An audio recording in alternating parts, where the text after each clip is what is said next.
Hey everybody, welcome to another episode of Purple Insider presented by FanDuel. Matthew Coller here, along with Andrew Krammer of the Star Tribune for our weekly hardcore preview, which we did promise that no matter how ugly it got, we would keep a preview in. So last week, let's all forget that Andrew said it was an 8 out of 10 for intrigue of Max Brosmer playing. I was intrigued for the first drive.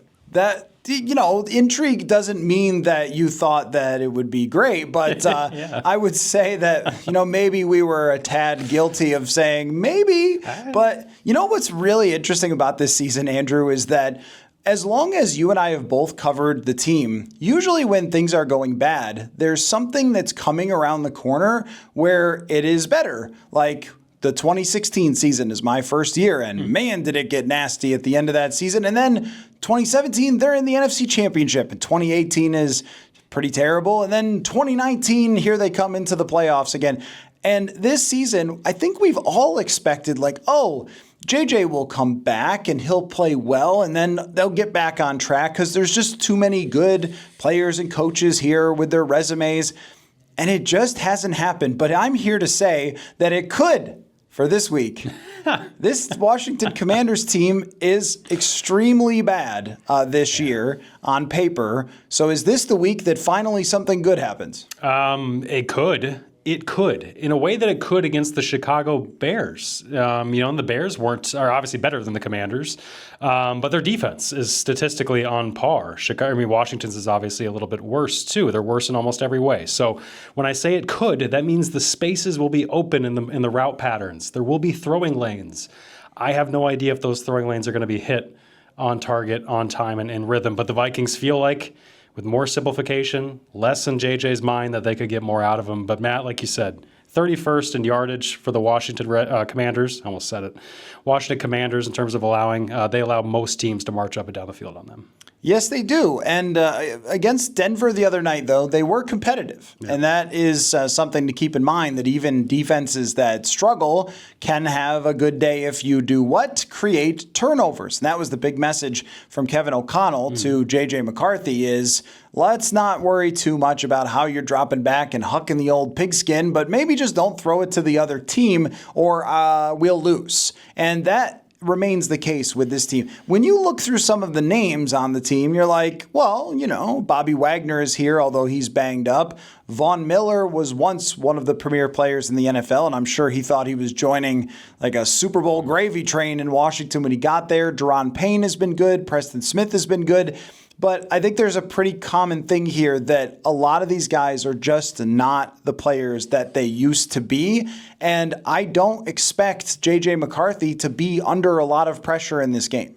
No, their defensive line is kind of like a name some guys Hall of Fame. Eddie Goldman, Preston Smith, these were all players that 5-10 years ago in the NFC North were making pretty big impacts against the Vikings. And yeah, Washington is one of the oldest teams. They were last year when they made the NFC title game. They decided to run it back with many of the same pieces. And shockingly, come December, many of those pieces are not there. And even with Jayden Daniels, they're 2-4 when he's available.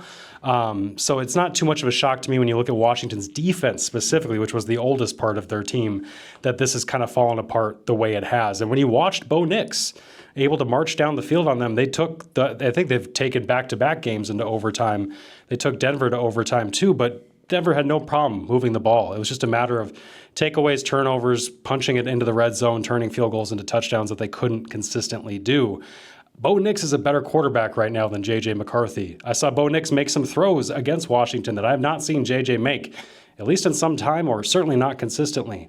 I don't know if he's going to be able to do that. It's going to take JJ showing some level of improvement, because this is still an NFL defense, Matt, and even though they're still bad, it's still better than anything he saw in the Big Ten. Right, and their defensive coordinator has their head coach / DC, because he took over defensive play calling. Dan Quinn has a long history of success. Clearly, no one is a miracle worker, as we've seen for the Vikings offense and Dan Quinn's defense, but there's enough there to throw some different looks at JJ McCarthy that maybe he hasn't seen or that he's struggled against. And I think, when people will ask sometimes, like, why does it feel like it's gotten worse? I think one of the reasons is who you played matters, and Green Bay is as good as it gets on defense. But also, once they see you play football games, they understand what you do well and what you don't do well, and they game plan for you. And that's that's something that, in college, they try. But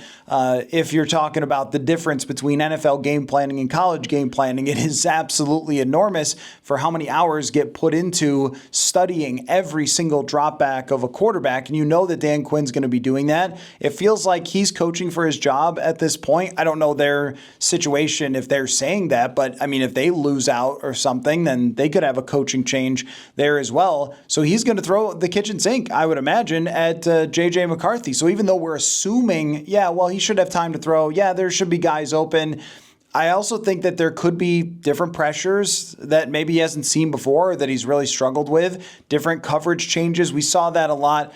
Just to use Seattle for an example, but also Green Bay, where, it looks like this, and when you take the snap, they do this to young quarterbacks all the time. Then it's a completely different coverage. I think that they're going to try to squeeze everything they have out of this. The question for me is, how much is Kevin O'Connell just going to run the ball? Because that's the one thing. You can mess with the quarterback, and you can blitz him, and you can throw different coverages at him. But if the run game is too overpowering, which it should be, there's not a whole lot of defense can do there. I imagine this matchup and the Tuesday process of game planning for all the Vikings coaches was as painstaking as any this year, because when you watch Washington on film, statistically, they're giving up 8.7 yards per throw. The next closest is under 8 in the NFL. Like, they are one of the worst pass defenses the worst in the NFL, and one of the worst in recent history. So for them to be giving up as much as they are, and O'Connell not being equipped to take advantage of it because of his current quarterback play, you saw him kind of capitulate up there in terms of saying, look, I need to think of things differently in terms of my understanding of where we're at in games with this quarterback play and how I want to attack it. He talked about having visions for attacking defensive coverages and knowing that just because I want to get, in cuts, screaming and all this stuff, I want to get this stuff working against these coverages that are open and the opportunities are there for us, I need to understand that we can't do it. And I'm paraphrasing, obviously, but that's kind of what he's talking about. And you watch this film and Washington's giving up so many opportunities that he must know by now that they cannot take advantage of all the time. So yes, running the football, Washington also gives up 4.6 yards per carry. They give up a ton of yards to a ton of running backs this year. Daron Payne, Javon Kinlaw can make impacts, but they can also be driven backward off the line of scrimmage pretty easily. Denver found that out with some of the runs they were able to hit against them last week. So I imagine that O'Connell's going to have to know that he has to coach within himself because his quarterback is not able to totally play within himself. We're hearing a lot about decision making. We're hearing a lot about taking things off his plate. Well, what did Mr. Harbaugh do in Michigan to make him a winning quarterback? He turned around and handed that thing off to Blake Corum 30 times a game. That does feel like if they are going to win 3 more games the rest of the season, probably the only way to do it. I say that as then they tried that really against Chicago and Green Bay to not a whole lot of success. I guess they did at the end of the Chicago game have the lead until a last-second field goal, so maybe it kind of worked to mitigate. But even then, what it didn't work to do was reduce the interceptions, where he still threw several picks in that game. And with McCarthy, I guess I do wonder about his own mental state right now after dealing with this, because this is so far away from what his rest of his football life has been, where it's connected well when he's been 9 and when he's had this crazy enthusiastic type of attitude and been a little bit different, a little bit, over the top, a little extra, as people say. And, now he's just getting made fun of for it all over the place on national television and the internet and everything else. And all the discussion is about the numbers that he's put up and how poorly he's played. And now you have something very different from college too, which is players looking at you in the locker room who are 30 years old, whose prime season was messed up this year by quarterback play. And now you have a coach whose messages are being picked apart by folks like ourselves. And that was what I'm curious about from you. I know this is more of our X's and O's breakdown rather than our press conference breakdown. That was yesterday with Dane, but I wonder what you think of the messaging from O'Connell saying, forget talk about the fundamentals anymore, like let's go play big boy football. Again, paraphrase. That was how I took it, but I saw different interpretations of his last couple of press conferences. Yeah, I think it's been stark admissions that maybe he's been saying the part that they've already been leaning toward the last few weeks. If you go back and just look at it, they've been putting JJ more in the shotgun over his last 3 starts. So it was over 80% in each game. You go back to week 1, which is probably the best snapshot of what they wanted this to look like for him. It was his lowest shotgun rate, around 2/3. He had the highest play action rate in the NFL in week 1 at 40%. He has not reached either of those marks in terms of low shotgun and high play action rates. Under center play action is the core tenet of this offense. And so to me, you see what they've been doing with him over his 6 starts. It's already been trending this way, and it feels like O'Connell just finally said the quiet part out loud with him of like, look, I'm finally just telling him, like, don't worry if the fundamentals aren't perfect. And I think what might be getting lost in the messaging is he's not totally saying, forget about it, don't even count your feet, just do whatever you want. Like, that's not what they're doing. But what he's trying to tell him is if you screw up, don't harp on it. I'm not going to harp on it. Let's just get back out there and run the next play. So they want to give him time to work on these things. With 5 weeks left, though, it seems to be quite the admission that he is not at the place where he can be trusted to go out there and do it consistently. And he's at the place where he's clearly, as O'Connell said, overthinking, which is not too much of a shocker to anybody who's been around this kid for the almost 2 years he's been here. He's very cerebral, obviously very well-read. All the stuff off the field is documented with his intangibles and all the things that he likes to bring, the mindfulness, the ADHD, everything that he tries to center himself with. He talks about the mental space that he lives and resides in. And it was often positive up until now, like you bring up. And I do think that the negativity surrounding him, as coaches have alluded to, must be impacting him because they want to have him be as clear-headed as possible because his last few starts have not been that way. Well, it's not too possible if you don't start out this game very well and the Boo Birds come out, because we did see this at US Bank Stadium the last time that JJ McCarthy was out there, that he got booed off the field. And everyone said, well, I mean, it's the fan, and the fans have every right to boo. They paid a lot of money to be there.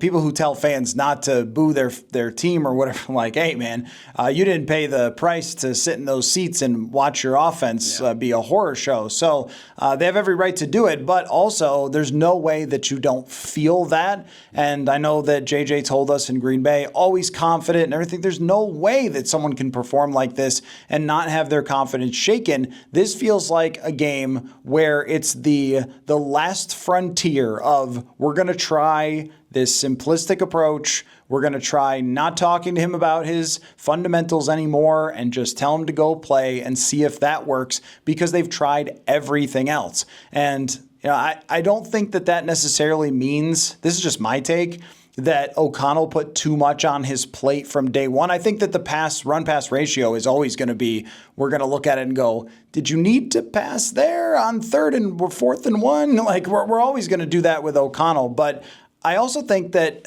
he was here and all last year learning this offense. He went through a training camp. He went through another training camp.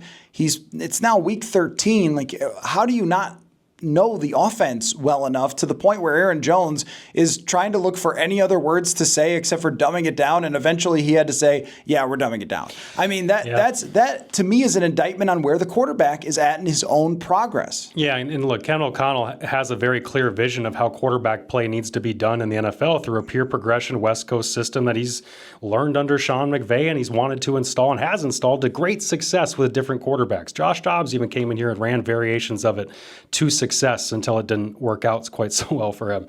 He's been able to piece it together with some lightning in a bottle a little bit. With McCarthy, we haven't even seen 4 full quarters stretched together where you can walk away and say that felt like progress. And it's just been 6 games. You mentioned a year and a half. 2 training camps, yes. It's been still just 6 games for him, though, and I think that's where it all falls back on him not being ready for the O'Connell way of doing things. And O'Connell, again, has a very strict way of wanting to go about things. And I think, and I say strict, it's unfair to him because they've already changed this so much this year. Mm-hmm. Going through his 6 starts, they have adapted and changed a lot to him. And I think it undersells when people think that just now they're starting to make changes, when no, if you listen to O'Connell, he's been saying, no, we're further doing this. We'll further pare down the inventory of our game plans, make them even smaller. It sounds like they're changing up some things in the huddle just to make the communication clearer. Like all of that kind of stuff is stuff to make it easy on JJ and not have him overthink. And I don't think O'Connell's at fault for having the confidence in himself to get a quarterback to play a way that he's gotten many other guys to play before. He's just learning 6 starts in, which should be mid-October if he were healthy and available, learning 6 starts in that, and again, it's not even 6 starts in. He's known this even after the first start. They started changing the way they were coaching him and kind of running this offense, and it's just kind of reached a bottom point, it feels like, where they're going to have to change even more than they had hoped they'd have to. Clearly if you were to go back in time far enough, you'd just keep Sam Darnold if a quarterback was this far away, but I also think you'd probably go back to the offseason where a lot of this is hatched. That's where it begins. They are in their offices and having meetings and deciding what are we going to be for the next season and how are we going to lay these things out. And I'm sure that there was consideration of, well, he's going to have to learn and he's going to have to develop and things like that.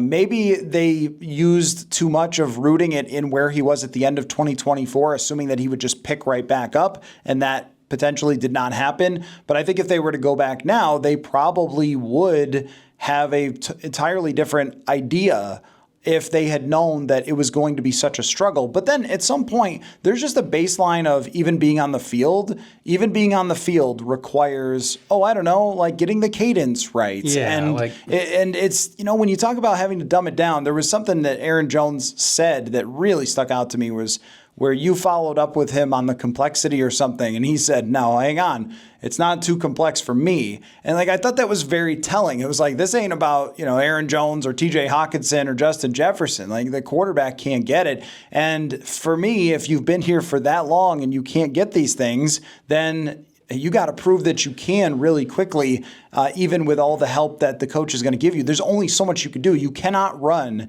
a wildcat offense or something. Yeah. You can't run a triple option. Like, you have to, there's a certain level. Zimmer used to talk about this with defenses. Like, there's a certain level of things you have to do or you're going to get killed in the NFL. And I guess we're going to find out where that level is, because this is such a bad defense for the Washington Commanders. Now, flipping over to the other side of the ball. Well, actually, let me get your expectation for this game for McCarthy, though. We're talking about all this. He misses another game, sets him back more, but the best interpretation is maybe there's a reset of sorts after, or maybe having 2 weeks to recover from Green Bay was something that was necessary after really getting pummeled the few weeks before. So what should we expect from JJ McCarthy here?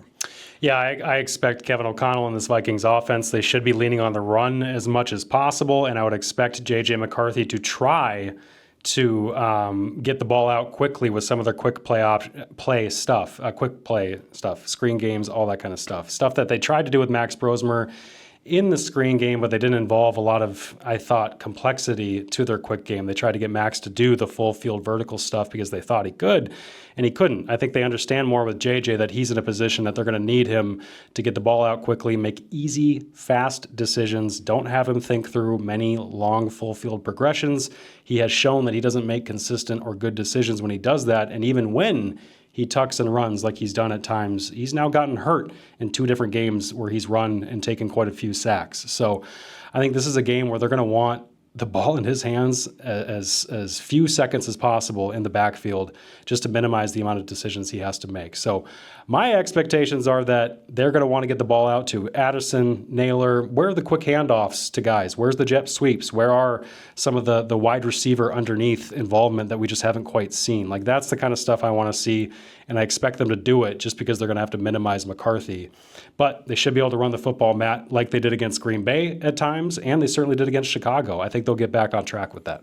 And they can kick a field goal from 59 yards or longer away. So once you get to the other side of that field, just kneel down and just kick field goals. JJ McCarthy on FanDuel, his over-under for this game is 183.5 yards, which is the lowest one I've ever seen on FanDuel. And I still am not entirely sure that I would go over. But this feels like if there's ever going to be a breakout game, it's got to be this one. And the other one I'm curious about, I don't know if they have it, is They don't have it. But wide receiver is interesting too. And this, I think, is a discussion to have real quick before we get over to the defensive side, is just, I think this week it is beyond vital to get the ball to Justin Jefferson 7 to 10 times, if not more than that. Like, even if he ends up with 90 yards on 12 catches, it has to happen. Like, you have to get this man the football. It is shameful the way that they have struggled to get someone who is so talented and so open all the time, the ball. And if you can't do it against this, I mean, look at the secondary. I mean, Sanders still is good. He's a nickel guy. But, I mean, Jonathan Jones, they've got Lattimore out, so they picked up Jones.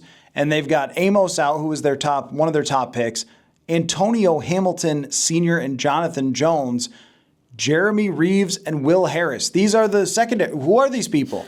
Like, this is the secondary. No offense to those guys. You're in the NFL, so good for you. But, like, these are not Marshawn Lattimore. These are not a lot of top draft picks. These are not proven guys. Like, every opportunity should be there. It struck me when we were listening to, I think it was Wes Phillips the other day, talk about how they've had injuries strike certain position groups. And then he kind of stops to mention, well, wide receivers, we've kind of had that group all together, but the unspoken part is that they've gotten nothing for that. They've gotten no production out of that because of how bad and inconsistent their quarterback play is. You're right. Like, when you talk about Jefferson and Addison against these guys, adequate, mediocre, even below average NFL quarterback play, Carson Wentz gets a lot out of these guys against this defense.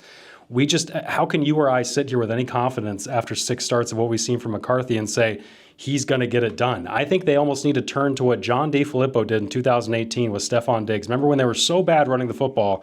Diggs caught like 100 passes for 400 yards that season. Like, it was just basically, you're going to be our run game, first down, little quick slant, little quick hook, bubble route, smoke route, whatever. They would just do everything with him. Quick passes, get the ball in his hands and make him work. Jefferson's obviously not quite the tackle breaker. He's never been a Deebo Samuel type. But, like, I want to see that with Jordan Addison. I want to see that even with Jalen Naylor a little bit. Like, why not try to get some of these guys who have built up their bodies a little bit to break tackles, and they intended to do it on 15-yard dig routes, do it underneath, get it going quicker. Like, that's the kind of stuff against this secondary I want to see, because I don't know how well these guys are going to rally and tackle. I know how well they did in Seattle, though, and it was pretty good. Well, if you remember, I was doing a little research yesterday. The Aiden O'Connell Raiders that were shut out by the Vikings in 2023, as pathetic as their offense was, Devontae Adams still ended up with 100 catches for 1,100 yards, and it took 175 targets. But you know what? That man did not leave without the football coming in his direction, at least. And that's the thing with Jefferson that's so shocking, is that a lot of times it's not even targeted. I mean, he ends up with, 6 targets last week. How is this possible? So that is an absolute requirement for this week. Let's go over to the offensive side. Folks, the holidays are almost here, and if you still have names on your list, don't panic. Uncommon Goods makes holiday shopping stress-free and joyful with thousands of one-of-a-kind gifts that you cannot find anywhere else.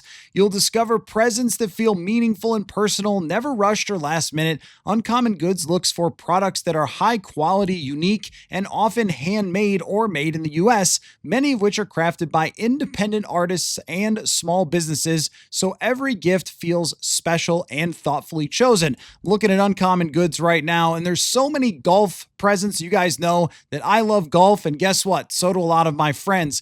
There's the New York Times personalized golf history book, a golf courses of the world book, golf socks, golf shirts, all sorts of things for the golfer in your life. But that's just one subject that I love. There are so many, many more, thousands of different hobbies and things that people in your life will love on Uncommon Goods. And when you shop at Uncommon Goods, you're supporting artists and small independent businesses.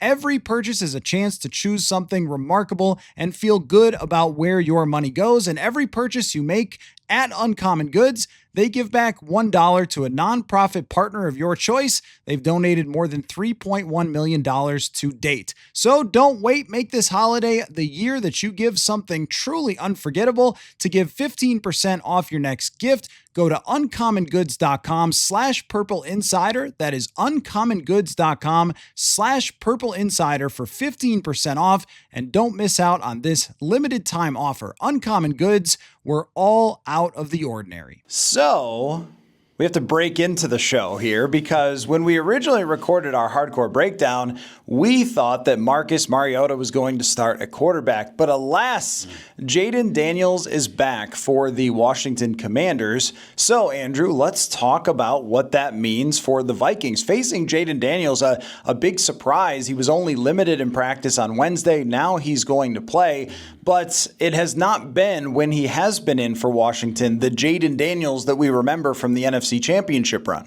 Yeah, it really hasn't been. They're 2-4 with him this season. He's already missed 6 games to 3 different injuries, the latest the elbow injury that he's coming back from here. But when he has played, obviously Terry McLaurin, I think, was in and out in the offseason. They only played 2 games together at the top, so it's hard to draw too much from this because the full complement was not there. But the average depth of target was a lot lower than it was last year. His sack rate was still very high. Hasn't played that well against the blitz compared to Mariota, who just took the Denver Broncos to overtime, albeit with 50 throws. He's played pretty well when teams have sent extra rushers against him. So if I'm Brian Flores, I'm not saying I'm looking forward to facing Jayden Daniels, but I do think there's a mode of experience with Mariota that he clearly has. He has a higher completion percentage against the blitz, all these things. He seems to find the solutions a lot more consistently than young Jayden Daniels does. So that may be true for the small sample size this year. The bigger sample size is Jayden Daniels being a freak. And I guess that's what the question is for me, is with much more of a full complement of players around him than he had at other times this season. And he really should have won the game against the Bears, where he literally just fumbled the ball in the wet rain there, and Chicago ends up getting it and winning that game. One of Chicago's kind of many lucky wins this year. But I hadn't seen him play at any time, Daniels, this year, where I felt like it was breathtaking in the way that it was at times, especially in that playoff game against the Detroit Lions. I can say, though, for him, in terms of the U.S. Bank Stadium atmosphere, what Brian Flores is going to throw his way, he is one of the calmest individuals that I think you will ever see playing under center in the NFL. Kind of reminds me of Jalen Hurts that way, where things can be going tragically wrong for Jalen Hurts and he'll just walk off with like a blank look on his face, which when things are going bad, you're like, does that guy care? And when it's going great, you're like, look how calm he is under fire.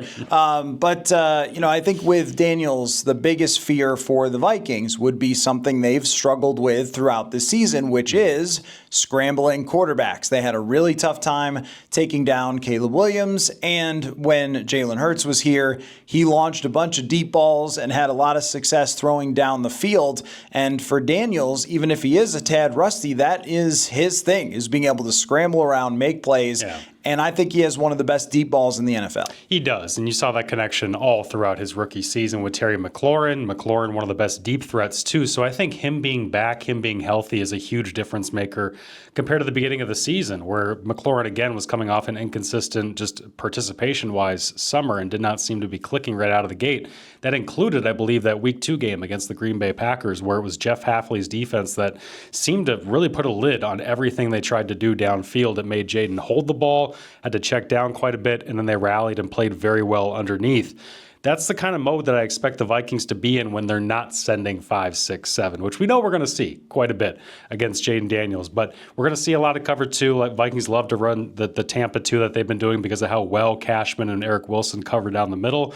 I expect a whole lot of that to try and keep a shell on top of what they're going to do and force Jayden to make some decisions that he can hold on to it. You can sack him. He's got a sack rate that's around 9%. It's one of the worst in the NFL. So I think for as dangerous as he can be, he's not as efficient as a guy like Justin Herbert, like Jalen Hurts, who are a little more seasoned and know more consistently what to do with the football. So the question for me with Daniels coming back would be Cliff Kingsbury and his quick passing and screen game, which I think helped Jayden Daniels a lot last year. And maybe teams were a little more prepared for, or maybe it's just that, as you mentioned, having Terry McLaurin in and out of the lineup, not having a full training camp with him, that may have made a difference just in how Jayden played. But I think that is something that if you're watching on tape last week's game, especially, and you see Isaiah Rodgers struggling with tackling, missed 4 tackles last week. If I'm Cliff Kingsbury, I'm saying, let's get some of these guys the football in their hands and not force Jayden Daniels to drop back,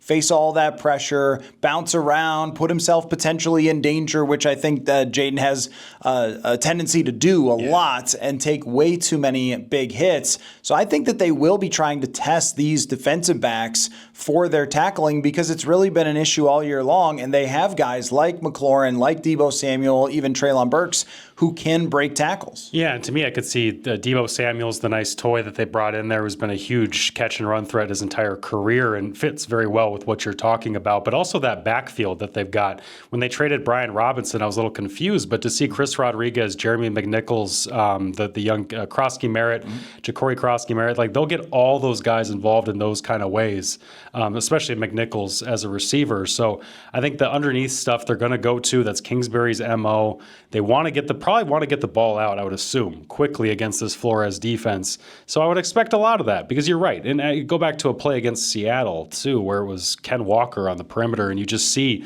their corner, I can't remember who it was, but one of the Vikings corners gets pushed back, and Harrison Smith is lined up on Ken Walker to make a tackle and instead gets dragged about 6 yards as he tries to punch the football out. That's where he's at in his career. And Isaiah Rodgers isn't tackling as well. Byron Murphy's missed some tackles. I think the Vikings perimeter defense, as you're mentioning, is a spot where they might want to, I'm sure they put some emphasis this week preparing for this Commanders offense. Well, and if you're them and you see, say, Eric Wilson roaming over the center of the field and you know that he might blitz, well, that means he's not going sideline to sideline as someone trying to make tackles. And even though I think Fabian Moreau has done a surprisingly good job for someone who they signed to the practice squad, if they're in a nickel situation, then you're talking about trying to put Moreau or trying to put Rodgers in situations where they have to try to tackle these players. And Deebo, like many of the Washington Commanders, is not what he once was in his prime, but that dude can still run somebody over. He is still built like a tank. I am just interested to see Daniels play in person because we didn't see him at all last year. And the 2024 draft class, the JJ McCarthy tour, I guess, makes another stop in the 2024 draft class. They decided to pick him over Drake May, who, it's funny how last year you look like a genius and this year you look like maybe they should have picked Drake May. That's football for you. I think that they should still be very thrilled about where they're at long-term with Jayden Daniels, but I want to see how refined he looks in a season that hasn't really gone his way and against a defense that's going to send a lot of different stuff at him. The line on FanDuel, Andrew, has moved since we recorded this the first time with Mariota starting. It was that the Vikings were favored by 1.5 points. Now that Daniels is going to play, the Vikings on FanDuel are 1.5 point underdogs to the Washington Commanders. Do you think that the Vikings will win this game? Or now that Daniels is back, because your initial pick when we thought Mariota was starting, your initial pick was that the Vikings were going to win, but now that Daniels is back, are you changing that pick? I think I am going to change it, just because I think Jayden is going to be able to. He's got a lower turnover worthy play rate than Marcus Mariota. Like, he still doesn't put the ball in harm's way too often, as much as he can take negative plays and take hits as a runner. So this makes me feel like that this offense is getting its pieces back in terms of Washington's with him and McLaurin. Yeah, I don't have enough confidence right now in how the Vikings are playing on offense. This is not about the Vikings defense. I think this could be a game they lose 20-16 or something like that, just because I don't know how young JJ McCarthy is going to fare, even against what we've already talked about being a bad Commanders defense. So to me, I'm going to switch my pick and pick Washington. Okay, so I vowed after the Seattle game that I would not pick the Vikings. Are you changing your pick now? No, I'm not. I'm still not picking them. I made a vow. I have to be a man of my word here. I said I am not picking them again after they lost, 23-6, then 26-0, which means this is the perfect time to bounce back. One factor with Daniels coming to US Bank Stadium is that when I envisioned this game and was picking the schedule and ended up with 11 wins because I have a very big brain and that's what I was picking in the offseason, I thought, man, like it'll be great to see him tested against this atmosphere. I think the atmosphere of this game is actually one of the storylines of this game. Because fans, at least the ones that we interact with on a daily basis, don't seem too pleased with this team. And it seems like if there are a couple 3-and-outs, that they could turn on this team, and they already started to against Chicago when they were struggling on offense. So normally you'd be saying, well, it's Daniels' first time here. He's still a young quarterback. Flores takes advantage of that home field advantage as well as anybody, but are they actually going to have a home field advantage? Because in previous years, when the team hasn't been good, that has kind of disappeared.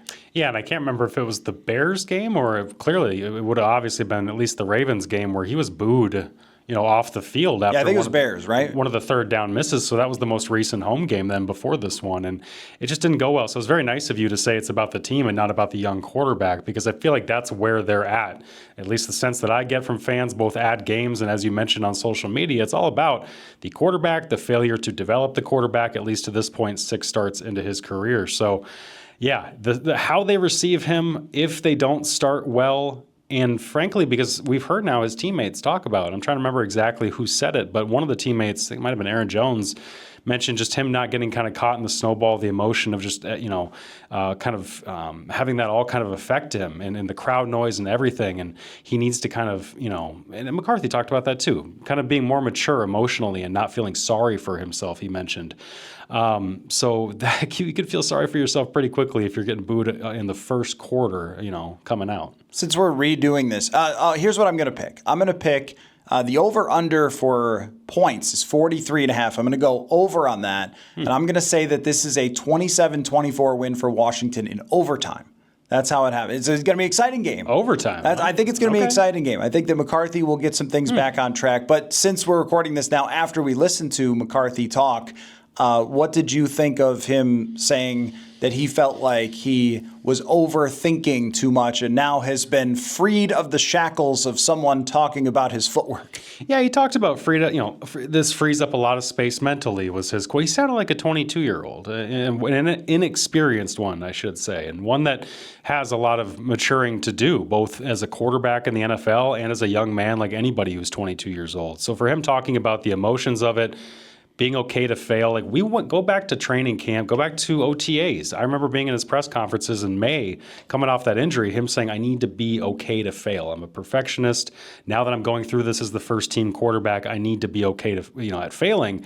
Obviously, that's all a work in progress. Obviously, he did not master that through one summer of not playing a single NFL game until September. So this is all such a work in progress for him that it's understandable, but it also is not it has not made, to this point, a winning quarterback. It has not made an NFL quarterback even. This is well below average on almost every single metric you could possibly track how he's doing. So you could tell that the headspace, the mentality, all this is so important to the Vikings and to O'Connell because that's where it's gone wrong for him. Well, and when you're talking about, overthinking and not getting coaching points on technique in the middle of the season anymore, which is probably the last try from Kevin O'Connell, like, let's just stop telling him different stuff to fix it and we'll try to fix it in the offseason and so forth. But what will negate that is if O'Connell goes run, screen pass over and over and over again and completely takes the keys away from him. I mean, if you're trying to get him to play more confidently, that's not a particularly great way to do it because he's going to know when he gets those play calls in, these are play calls of, I don't trust you, I don't believe in you. We're already there. I We've agree. Been there. I agree. But if you go into this talking about, hey, we're going to free you up, we're going to let you play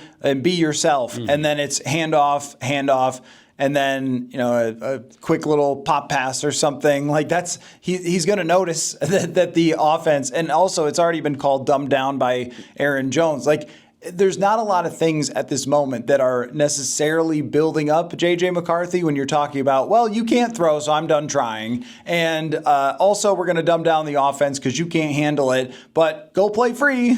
Was it the Bears game where they get back into it with 2 straight handoffs to Jordan Mason on a short field? Like that Correct. Was the most anti-O'Connell thing we've ever seen. I can't remember if it was a punt return or a turnover. Punt return, yep. Yeah, they had a big play to set something up. That would be the time that he takes a shot play or something on 1st and 10 right to the end zone. Instead of his 2 handoffs that O'Connell could not have guessed would have gone all the way to to score 6 like they did, but they did. And that right there showed me And we've seen examples before, too. The 8 false starts or delay again, whatever. Yeah, false starts against the Ravens.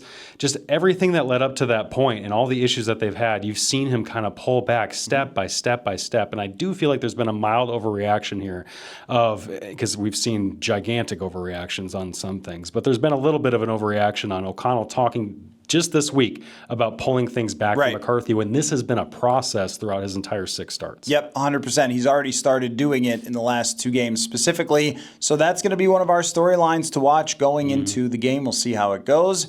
And Andrew, thank you for both the first hardcore breakdown and then the Jayden Daniels is starting hardcore breakdown. Appreciate it. We'll do it again next week, probably in one take. Football.